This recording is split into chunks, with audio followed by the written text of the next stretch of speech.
उत्तर प्रदेश में भारतीय जनता पार्टी के सपनों पर पानी फेरने का सबसे बड़ा काम समाजवादी पार्टी ने किया है। काउंटिंग अभी चल रही है, फाइनल रिजल्ट आने में अभी भी कई घंटे लगेंगे, पर अभी तक जो स्थिति दिख रही है उससे यही लगता है कि बीजेपी को बहुत बड़ा नुकसान होता दिख रहा है।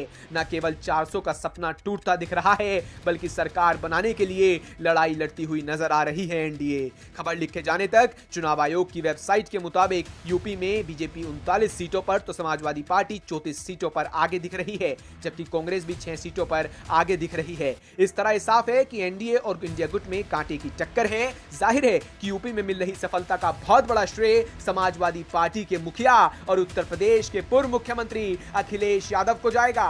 समाजवादी पार्टी ने यूपी में जिस तरह की लड़ाई लड़ी है, उसी का नतीजा है कि कांग्रेस को भी उत्तर प्रदेश में लाभ होता दिख रहा है। अब चलिए आपको बताते हैं कि आखिर ऐसा यूपी में क्या हुआ कि बीजेपी का पूरा खेल बिगड़ गया। दावों की माने तो यूपी में बीजेपी का खेल खराब करने में सबसे बड़ा हाथ किसी का है तो वो बसपा है। आमतौर पर बीएसपी को विपक्ष भाजपा की बी टीम कहकर टारगेट करता रहा और कहानी कुछ और ही चल रही थी। पश्चिम से पूरब तक मायावती ने ऐसे कैंडिडेट्स खड़े किए जो एनडीए कैंडिडेट्स को ही नुकसान पहुंचा रहे थे।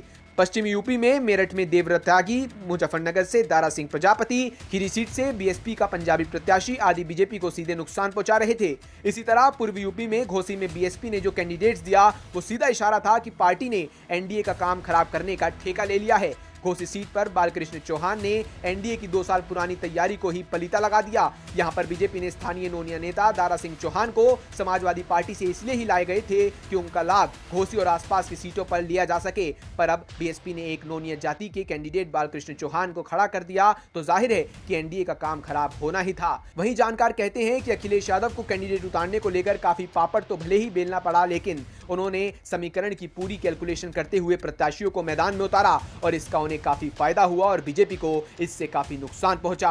वहीं कुछ लोग तो यहां तक दावा कर रहे हैं कि राजपूतों की नाराजगी की वजह से ही बीजेपी को काफी नुकसान उठाना पड़ा, और खासकर उन अफवाहों से जिसमें यह कहा जाता था कि चुनाव के बाद सीएम योगी को मुख्यमंत्री पद से हटा दिया जाएगा। वहीं एक दावा तो यह भी किया जा रहा है कि यूपी में